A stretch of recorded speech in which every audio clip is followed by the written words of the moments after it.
Assalamualaikum warahmatullahi wabarakatuh. Nama saya Zakiah Mardina Aliaumami dari kelas IPSC dengan nomor NIM 208190087. Saya di sini akan menjelaskan tentang sejarah Kabupaten Magetan. Data kesejarahan Kabupaten Magetan yang terdapat di berbagai sumber saat ini lebih banyak didominasi oleh sejarah pada masa Islam dan kolonial, yaitu pada masa Kerajaan Mataram Islam tahun 1588 sampai 1681 Masehi. Hal ini mungkin terjadi dikarenakan sejarah asal mula nama Kabupaten Magetan itu sendiri yang terjadi pada masa Kerajaan Mataram Islam. Sebenarnya, bukti-bukti artefaktual yang tersebar di berbagai lokasi di wilayah Magetan menunjukkan bahwa jauh sebelumnya di wilayah ini telah terdapat suatu kelompok masyarakat dengan latar belakang keagamaan Hindu. Hal ini dibuktikan dengan keberadaan sisa-sisa tempat peribadatan umat Hindu berupa candi dan pertirtaan.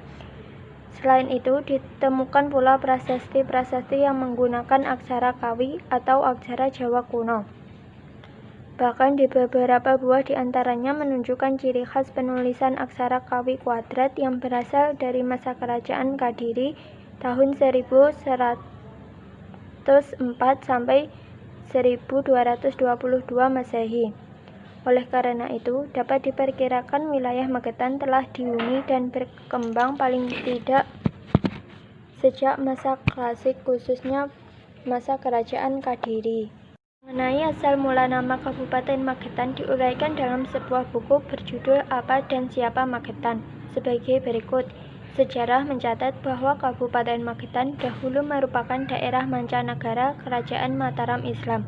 Sejarah berdirinya Kabupaten Magetan ini tidak terlepas dari berbagai peristiwa penting yang terjadi di Kerajaan Mataram Islam dan keterlibatan VOC di dalamnya. Pada tahun 1646, Sultan Amangkurat I naik menjadi pemegang tahta Kerajaan Mataram menggantikan Sultan Agung Hanyokrokusumo yang wafat pada tahun 1645.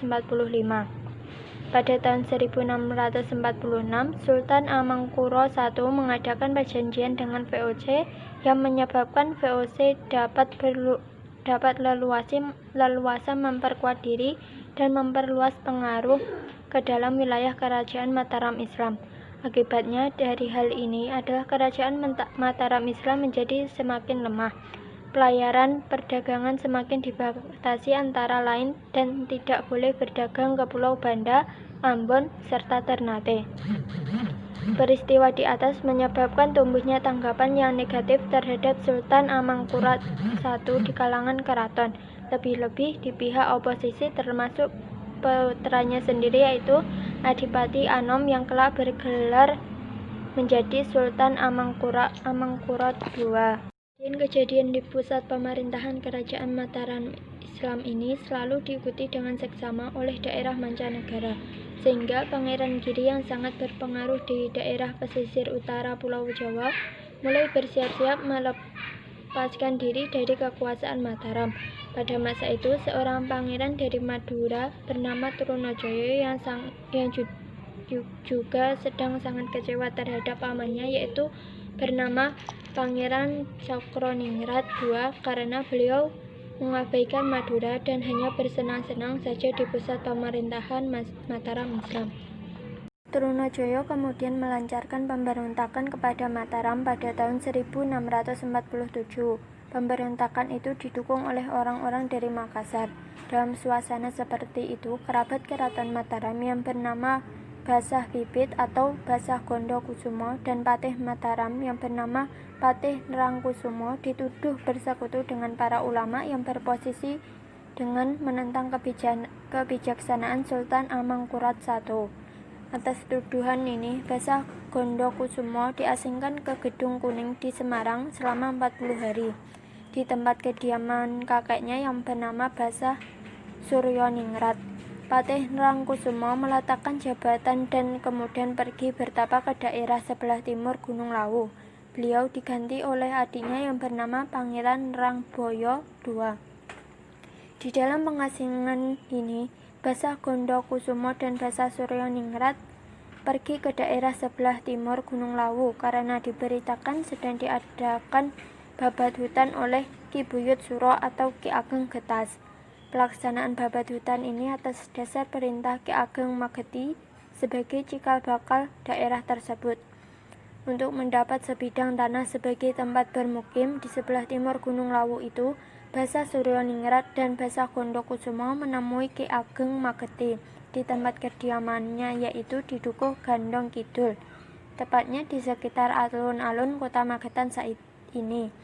Dengan perantara Ki Ageng Getas, hasil dari pertemuan Basa Suryaningrat mendapat sebidang tanah di sebelah utara Sungai Gandong, tepatnya di Kelurahan Tambran, Kecamatan Kota Magetan saat ini.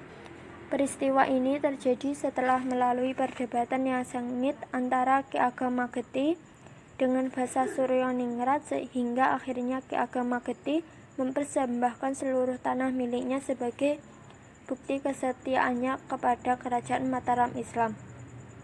Selanjutnya, Basa Suryaningrat mewisuda Basa Gondokusumo menjadi penguasa di tempat baru dengan gelar Yosonegoro yang kemudian dikenal sebagai Bupati Yosonegoro.